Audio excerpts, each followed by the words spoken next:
இன்றே டவுன்லோட் செய்து உங்கள் ஃபேவரட் ஷோக்களை என்ஜாய் பண்ணுங்க.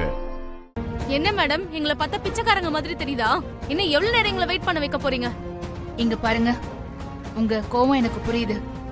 நிச்சயமா நான் உங்களை ஏமாத்த மாட்டேன். கொஞ்சம் பொறுமையா இருங்க. கண்டிப்பா உங்களுக்கு கொடுத்த வாக்குப்படி இன்னைக்கு நிலம் கிடைச்சிரும். காலையில இருந்து இதுதான் சொல்லிட்டு இருக்கீங்க, ஆனா இன்னும் எதுவும் நடக்கல. நாங்களா உங்ககிட்ட நிலம் கேட்டோம், நீங்களா தரேன்னு வாக்கு கொடுத்துட்டு இப்ப எங்களை ஏமாத்த பாக்குறீங்களா? ஐயோ இல்லங்க, இவங்க கிட்ட என்னத்த பேச்சு? ஏழைங்கன்னா இவங்களுக்கு கிண்டலா போயிடுச்சு. இனிமே இவங்களை நம்புறது வேஸ்ட். வாங்க நம்ம எங்க போய் பேசணுமோ அங்க போய் பேசலாம். ப்ளீஸ் ப்ளீஸ் ஒரு நிமிஷம் மேம், தயவு செஞ்சு நாங்க சொல்றதை கேளுங்க. மீடியாக்கெல்லாம் போகாதீங்க மேம். மேம் உங்களுக்காக தான் கஷ்டப்பட்டுட்டு இருக்காங்க.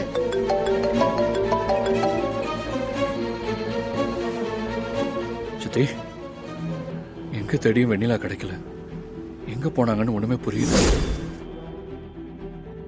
சரி, நீங்க உடனே கடைக்கு கிளம்பி வாங்க. சரிங்க சித்தி. அண்ணா, அம்மா என்ன சொன்னாங்க? கடைக்கு வர சொல்றாங்க. ப்ளீஸ் கொஞ்சம் பொறுமையா இருங்க.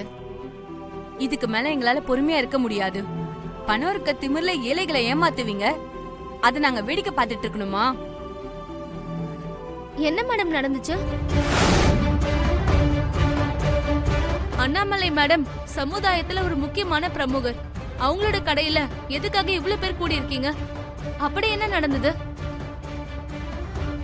அது வந்து நிறுத்துங்க.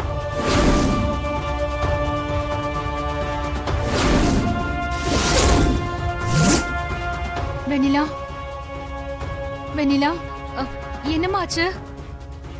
என்ன தலையில அடிபட்டு இருக்க? எங்க போன நீ? என்ன ஆச்சு? அதெல்லாம் நான் அப்புறமா சொல்றேன் அத்தை. முதல்ல இந்த பிரச்சனை எல்லாம் முடிப்போம். இல்லம்மா, வாங்க அத்தை. சரி வா.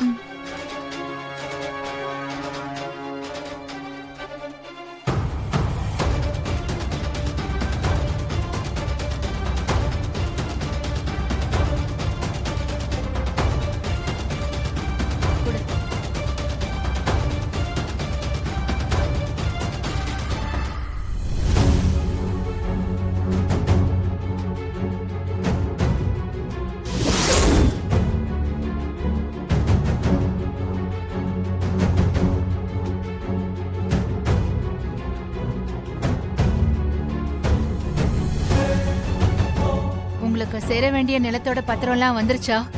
இப்ப சந்தோஷமா? என் அத்தைக்கு எல்லாருக்கும் கொடுத்துதான் பழக்கம். யாரையும் ஏமாத்தி பழக்கம் கிடையாது.